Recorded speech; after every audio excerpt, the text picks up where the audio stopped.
It's the Sod Pod, brought to you by Grassland Agro.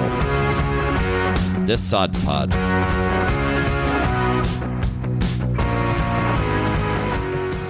Hello, and welcome to the Sod Pod. This is episode 14. I'm delighted to be joined by Lauren, Claire, and Johnny, and we're going to discuss a few things that are going on. Johnny, the first thing I think that's worth a conversation, we're seeing the soil sample reports coming back from the department. A lot in it, some very interesting figures too. Definitely, Jim. So I suppose we've had a lot of farmers come on to us saying, what exactly does this mean? So I'm just going to read out the table of contents. The soil sample track of farm. So they used GPS tracking when they took these soil samples. So this was as part of the national soil sampling program that we've seen 2 years ago now. It's supposed to be in the process or in the works for another round. There was a few things that went on last year, so they skipped the year. But there's a lot in it. So the table of contents is the soil sampling track, so you can see exactly where the soil sampler walked the field. So in the W pattern, then there's the pH, Morgan's P and K results. So they're the ones that we know traditionally. So the Morgan soil sample, basically, Jim, maybe just to explain it briefly before we go into it too much, is designed for acidic soil. So it's specifically used in Ireland to use a different method and a different lab test actually in the north, even though we're all on the same island. So soil pH, lime requirement, that can vary. Organic carbon is the next heading. Cation exchange capacity. So that's one that we'll unpick a little bit complicated maybe, but quite easy in reality. Then we have the melic tree. So they're kind of the main headlines. So when you flick down through your report, if a farmer's listening to this and maybe they have a report in front of them, first they'll see the soil sampling track of the field. So they'll see the W's across the field. You can see how good or bad the sample, what sort of mood they were in. We're actually going to do this ourselves, Jim. So we're going for the M pattern instead of the W. We would be upside down, yeah. Lauren Stanley's going to be monitoring those closely. John, I don't think you'd be doing a W anyhow. It'd be more like a V. Yeah. The path of least resistance normally for me, Lauren, especially if it was hilly. All right, from one ditch straight across the field to another ditch. Yeah, exactly what you shouldn't do, isn't it, Claire? Exactly, yeah. I could imagine a diagonal across the field for yourself. Yeah, where maybe the electric fence was at its lowest point that I'd managed to hop it. But listen, those days are behind me now. I got the sack from doing the soil sampling. But you'll have that information anyways on your report. The next one is the pH and Morgan's magnesium P and K. I suppose when you're looking at that, the pH is absolutely fundamental. It's really, really important. It's the foundation of soil fertility. The P is represented in the same format that we're used to, the potash. The one thing I'd say about this, guys, is just that maybe if this was taken outside of the normal soil sampling windows, because it was a very big, very ambitious program, I suppose, that the results could maybe be interfered with due to applications of slurry, fertilizer, mineralization, things like this. So we just want to be conscious of that when we're comparing those to maybe our existing soil sampling results. So whether you've gone up or down, just compare them to the same window. That's very important when you're taking a soil sample. Yeah, exactly, John. I suppose at the moment we're seeing a lot of kind of mid-season drop-offs in pH. And I suppose that's kind of multifactorial. I suppose we have spreading slurry, we have plants that are growing, we have roots then that are they increase in hydrogen ions, which causes a reduction in pH. So yeah, no, it's just a really good point to keep an eye that we're reverting back to our original soil samples and using data from both. Yeah, and I suppose the pH, just to make it, because it's easy for us because we're dealing with every day, but pH is the acidity of the soil. So a measure of the acidity, it's actually the concentration of hydrogen ions in the soil, but we use it as a test for acidity. Then the phosphorus, I suppose, phosphorus primary function, we talk about wanting to be an index 3 or 4, but what does phosphorus actually do for the plant? It's key for root development, root stimulation, and tillering and supplying energy to the plant. So it's a real spring nutrient.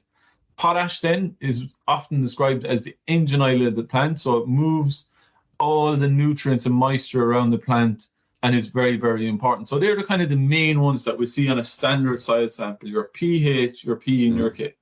Yes, exactly, John. And I suppose they are the fundamentals of soil fertility. Like when you go and you look at the soil sample, the very first result you should go to is your pH. So it's very important. Again, as Lauren was mentioned, that just throughout the season you could see that drop off in pH, and just be conscious of the timing of when you're looking at your soil sample. And then again, as you're mentioning, the two main nutrients is your P and K that we test for, and they are the first things you would go for when you're looking at your soil fertility in terms of how efficient your grass is going to grow and how well it's going to grow in terms of uptaking of nutrients with your roots and tiller, and then maybe come possibly into droughts with your K and moving those nutrients around the plant. There's no point in uptaking these nutrients if the plant doesn't have the ability to move around to the targeted areas. And then again, say coming out of the drought or going into a drought, and being able to move that moisture and that water around the plant is very important. So they are the first three things that you would look to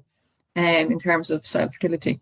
No, definitely fair. And then, like, I suppose one thing that people sometimes get confused about is the water pH and the buffer pH. So the buffer pH is basically that they apply a fixed amount of buffer solution. So that would act to increase your soil pH. And what they can do then is work out your lime requirement. So it's very important to work off your lime requirements as well. Sometimes maybe where you have a low water pH and no lime requirement, I would still recommend to spread lime. Maybe not in very significant quantities, but definitely spread lime. Other times, I suppose, when you have higher or more heavily textured soils with a higher CEC, and we'll come on to that now later on, basically it takes a lot more lime. So if you take a real light soil versus a heavier soil, they both have the same pH. You can rise your soil pH an awful lot quicker with 2 tons of lime, whereas it might take 10 tons of lime to rise your soil pH in the heavier soil. So that's just a simple overview of it. I suppose maybe the next heading is soil organic matter, and this is one that's really coming into vogue at the moment, especially in relation to the emissions and offsetting those. And really, this is really important from a soil health point of view. And it's something that's a real competitive advantage as well in Ireland, because we generally have soils with high soil organic matter. Yes, exactly, John. I remember I was doing a trial as well on different soil types, and there's someone over from America, and they were laughing. I was saying, "Oh, this is my low organic matter soil," and they were laughing like, "That's not a low organic matter. It's at 5 or 6%, and they'll be used to 2 or 3 over there, constantly in tillage and constantly pulling off massive tons." So yeah, we actually are in a big advantage with our organic matters, because organic matter is kind of like the glue to the soil. It's going to hold the energy for the bacteria. It's going to release all those nutrients and provide plants throughout the season, and allow nutrients to build up in the soil, or allow the nutrients then to release back into the plant. So very important. Yeah, absolutely. And just for context, I suppose typical range for a mineral soil is between about 2 and 10%. And for a peat soil, the organic matter is about greater than 20%. So part of the test results that we have, the department, they also talk about the organic matter levels. And typical mineral soils in Ireland range from about 2% to about 10%. And then for peat soils that have a really, really high organic matter, they are a greater than 20% organic matter levels. So it's just a key kind of figure to have in our heads, and that we know what are the differences between each soil type in Ireland. And then I suppose alongside that, we look at our organic carbon levels. So when we talk about our organic matter, we should be straight away talking about our organic carbon levels. So about 58% of our organic matter is actually carbon based. There's a whole lot of talk about carbon sequestration and how can we improve on this. And our soils are acting as a massive carbon sink. The carbon is basically the amount of nutrients that are in the soil. So like what Claire was saying about our organic matter being like the glue in our soil, our carbon levels, or our total carbon levels in the soil, are the store of nutrients in the soil. Yeah, you're right again, Lauren. I suppose one thing just to be conscious of is that I suppose what's very important is, especially going forward, is the peat layer on department maps. So for your soil sampling, if you have part of your farm that's within that catched area on the soils map, you're assumed to be a peat soil unless you prove otherwise. So if you go greater than the 20% organic matter, then you're I suppose, assumed to be index 3 or as a peat soil. But you have to do an organic matter test on that going forward. I suppose the other thing is that just with the peat soils going forward, I suppose there's a lot more talk about re-wetting of soils and manipulating water tables. And a lot of that is down to carbon emissions. So the soils will release carbon, peat soils that is, so they'll emit about 20 tons per hectare, whereas a mineral soil will sequester under permanent grassland in the region of half a ton. So we talk a lot about sequestration, but if we have some peat soils, they could potentially offset maybe some of that carbon that we're sequestering. Now, where it gets a little bit more nuanced is that there's new research there from Pat Toohey, the man who managed to get David Corbett through his PhD. They're looking at, because they were assuming, right, that every peat soil in the country was drained. So when you drain the peat soil, you start emitting a lot of carbon. But a lot of these have naturally very high water table and haven't been improved. And they're saying, hold on a sec now, lads, to the EPA and the National Inventory. You were saying over here that we had every peat soil in the country was emitting 20 tons per hectare. But in reality, a lot of these haven't been improved, or maybe farming practices have, I suppose, become more extensive on those farms, and maybe drains have closed in or aren't active. So they're saying that probably we're overestimating our CO2 emissions between 60 and 90%. I'll have to clarify that, but I'd be confident enough to throw a boot at it, James, with that particular figure, as I usually am.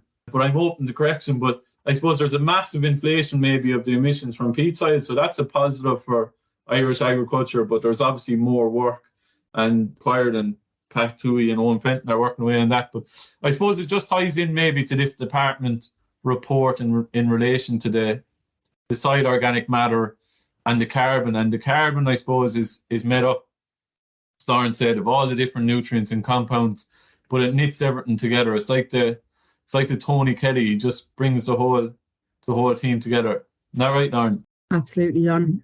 I suppose when we are talking about soil carbon and organic matter, the first thing that comes into my head, and probably most farmers' heads, would be how can we increase that, or how can we influence that soil organic matter or soil carbon level? Can we improve on it? So just simple practices such as adding organic matter, such as dung, well broken down dung, and a bit of slurry can really help build those over time, those organic matter levels and those soil carbon levels.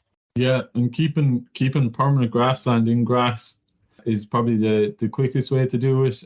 I suppose the next one on the list probably is the carbon to nitrogen ratio, Laura. And this is, I suppose, important in that mineralization of nitrogen. So basically it's based on the total carbon versus the total nitrogen in the soil. So they've tested both of those. And when we have this mineralization process, we have this excretion of the carbon dioxide, which is what we're getting penalized on. That's why there's a 2% in the MAC curve for, the liming of agricultural sites or the overall profile of Irish ag's emissions, that we have that positive effect. But obviously we're displacing chemical nitrogen, so it's very, very positive. But I suppose basically when you have that CO2 respiration, if you have a lower carbon to nitrogen ratio, that means that the same amount of respiration of carbon dioxide results in more units of nitrogen being released in a mineral form the lower you are. The higher you are, then the less efficient that process is.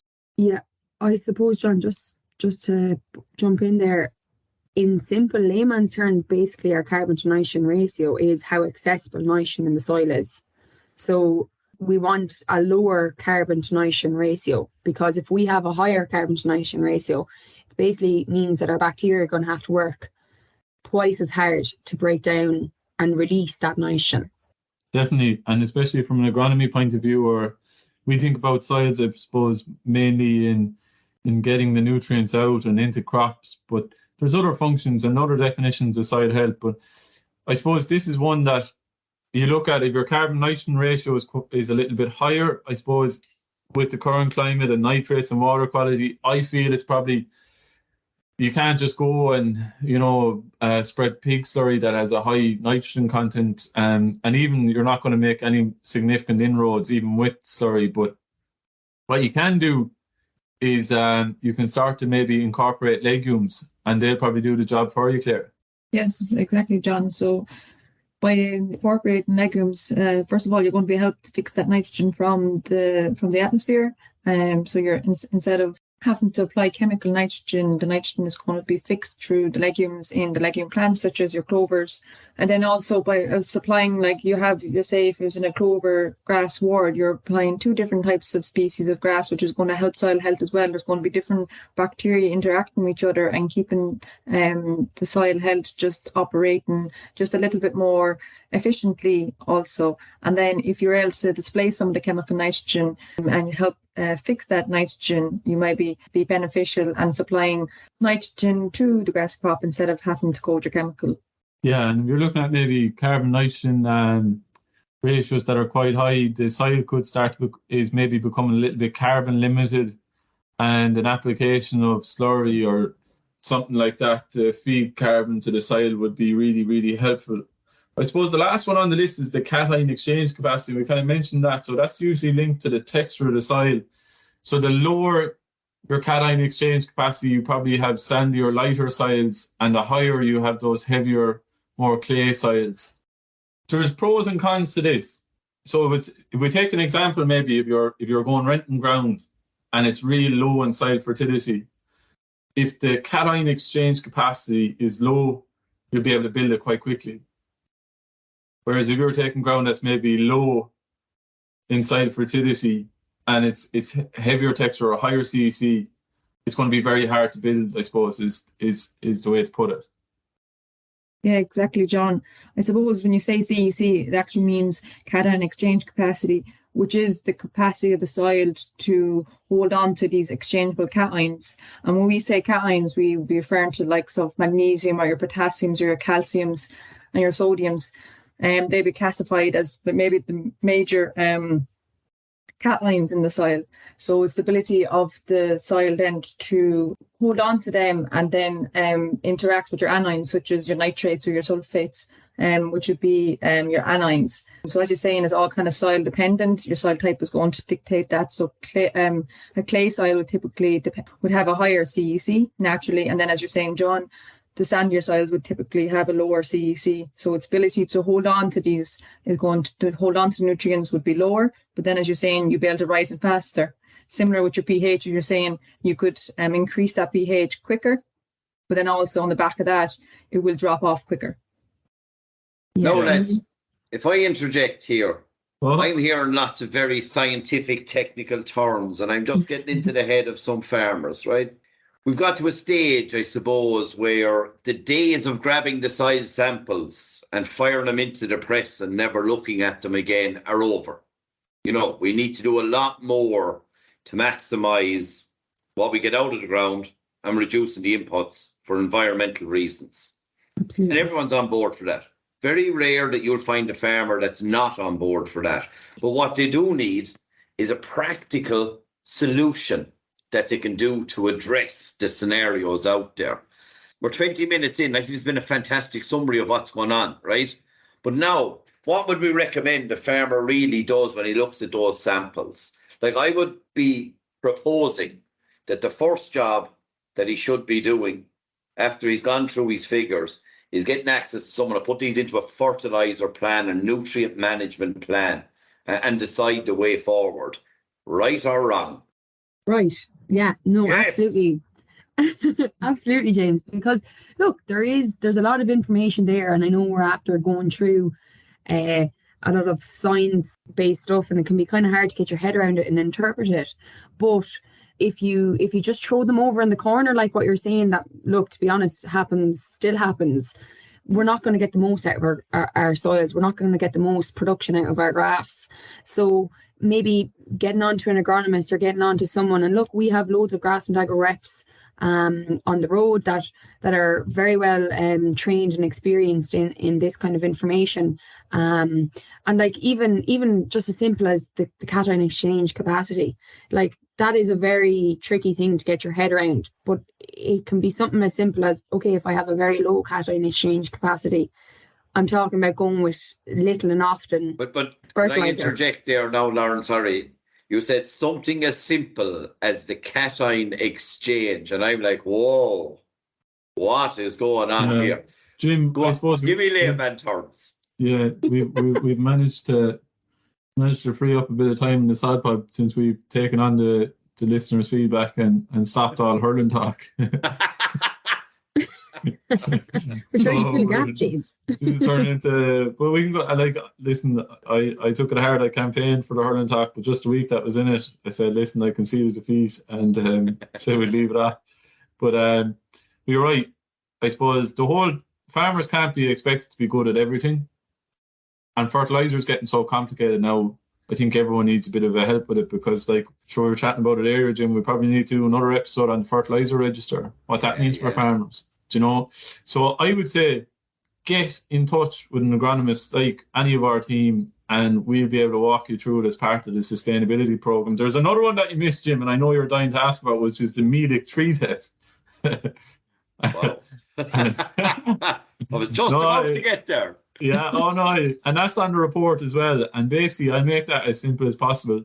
It's a stronger test. If you think about it, we'll think about it in your language, Jim. If you went for a pint versus a small one, so when they're testing the Morgan sample, they're pouring in pints on top of it, and when they're testing the MEDIC one, they're pouring in Jaeger in on top of it. So that's kind of harder stuff, and that means that you get more phosphorus at the end of it, so a harder reagent. So it's a wider pool of phosphorus. So that means that phosphorus limits could be changed, and they're on about changing the index as well. So Dave Corbett, DC14, as he's he hasn't played full forward in years, but he still goes by that, and would have done a good bit of work on that, and there seems to be an appetite for that. But to make this simple, what I would do is use the soil pH at the moment, get your lime right, get onto an agronomist, preferably a grass and agro agronomist, and we'll bring you through it. We work with all the co-ops for the dairy farmers are listening. We're contactable through any of our social media. The list that we have on the website, Jim, but we have a list of contact details, so you see that we have people working in defined geographies. Get onto one of them and say, jeepers, whoever it is, Simon Delaney or Dylan Hoolan or you name it, would you mind coming out? And that's a service that we offer because we see that the way the fertilizer is going to be sold is changing, and we're trying to be proactive to help farmers through these challenges because, like, they're coming thick and fast. There's valuable information there. We've got it for free, but information even is worthless unless you do something with it, Jim. Oh, But John, just to add to that, like our soil sustainability program, as part of that program, we do a Solvita test and we do a grass fest test. So that your grass fest is, we've talked about it before, but it's your visual evaluation of soil structure, and our Solvita is basically looking at the biological, the chemical, and the physical aspects of soil. So on a one-page summary, we are looking into as much detail as we can of that specific field, similar to the department pilot program. And it's just, look, we're already doing it, and it's just a really, really good information to have and to use the agronomists that are out there to help you with something like this program. I love the grass fest. It's just so practical. It's so hands-on. I think it's such a visual aid. Get out there, and any farmer can go and do it. You know, just get out there and dig that hole, and you get to see what's going on, see what's happening beneath our feet, because there's so much. When we look out, sometimes we tend to measure a field of grass based on looking at green and looking at off-takes, but we can miss what's happening underneath as well and make those small little changes, you know, whether it's the soil conditioning route or whatever, just to kind of manage out the ground. And please God, we get to see an increase in earthworm activity, nature's plough, because it does such a great job for us too. Yeah, you're right again, Jim. We were actually given a speak on that. We done the grass fest at the Walsh's farm walk there in Balnakill, and great engagement and great excitement when the spade came out. We done it the week before in McGuigan's farm. We done a discussion group there with the Tip Young Farmers as well on Brendan Horn's farm as part of the Tirlawn discussion group. And there's a lot of, I suppose, interest in it, and people are starting to realise that, you know, there's a lot more to be got out of ground. And to make it simple, if we can get these things right, we can cut back on the bag fertiliser, and that's the key message. I even heard Lauren on Farm Tech Talks with Adam Woods talking all about it, Jim. Yeah, doing a great job. Yeah, she was flying it. Lauren, I think John said no hurling talk, but I think for the weekend that's in it, right, I'd like to wish both Kilkenny and Limerick the best of luck. May the best team win. I'm privately thinking I'd love if both of them could lose, but I better not say that. Lauren is a Kilkenny lady at heart. And obviously John is an adopted Kilkenny man as well there as he moved from the banner. But may the best team living in Kilkenny? 5 years, yeah. We'll ignore that. We'll move on swiftly. Yeah, no, I'll be cheering on for my neighbours as well, of course. Yeah, we'll do my bringing best. up 2 Kilkenny young lads. Yeah, well, hurling trajectory goes fair enough. Maybe the transfer rule will have to be suggested, but we'll see in the future.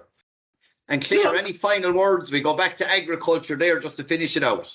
I suppose looking at all these different style reports, whether it be from ourselves or from the department, I suppose is getting and talking to someone that you know, an agronomist, and putting it into simple man terms, and just starting with your pH, your P's and K's, and building from there. And then maybe we can get down and dig the soil and look in and get a visual assessment and go from there for improving soil health. That's brilliant advice, Claire. Really appreciate that.